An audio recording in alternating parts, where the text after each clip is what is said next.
মানুষ যদি তাদের সঠিক রায়টা দিতে পারে, নির্ভয়ে কেন্দ্রে গিয়ে ভোট প্রয়োগ করতে পারে, তাহলে আমি খুবই আলহামদুলিল্লাহ খুবই একটা সন্তোষপূর্ণ বিজয় ইনশাল্লাহ পাবো।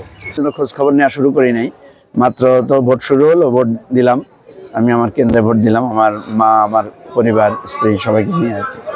তো আমি কেমন মনে করতেছেন? রাতটা অনেক কথা শোনা যায় পুরো জেলায়। আইন শৃঙ্খলা পরিস্থিতি খুব ভালো বলা যাবে না, কারণ রাত্রে বহু জায়গায় আমরা দেখলাম যে তারা সন্ত্রাস সৃষ্টি করার চেষ্টা করেছে, ভয়ভীতি প্রদর্শন করেছে, দু একটা জায়গায় তারা বোমাও ফুটিয়েছে। তো এগুলো আমরা কিন্তু আগেও আশঙ্কা করেছিলাম। আমরা কিন্তু সন্ত্রাসীদের তালিকা, ঝুঁকিপূর্ণ কেন্দ্রের তালিকা এগুলো সব দিয়েছি।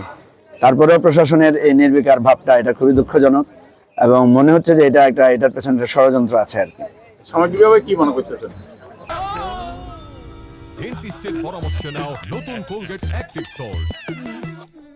সামগ্রিকভাবে আমাদের যেটা মনে হয়েছে যে বিএনপি তারা বড় দল, তাদের কাছে মনে হয়েছে তাদের মধ্যে অসহিষ্ণুতা লক্ষ্য করা যাচ্ছে।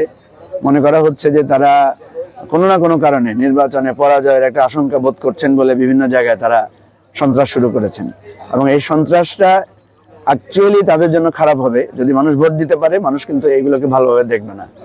এবং আমরা সোশ্যাল মিডিয়াতে দেখেছি নানা ধরনের গুজবও ছড়ানোর চেষ্টা করা হয়েছে। তারপর আমরা আশাবাদী যে আশা করি প্রশাসন, পুলিশ, বিজিবি, র্যাব, সেনাবাহিনী তারা তাদের যোগ্য ভূমিকা রাখবেন, যথার্থ ন্যায়সঙ্গত ভূমিকা রাখবেন। আমরা এখন পর্যন্ত সে আশাটা করছি। আমি আমার নিজের যে কেন্দ্র শস্যাদি বালিকা বিদ্যা নিকেতন এর যে প্রাইমারি স্কুল উত্তর সরিষাদি খানেবাড়ি প্রাথমিক বিদ্যালয়, সেখানে ভোট দিয়েছি। এখানে ভোটার পরিবেশ আলহামদুলিল্লাহ এখন পর্যন্ত ভালো আছে।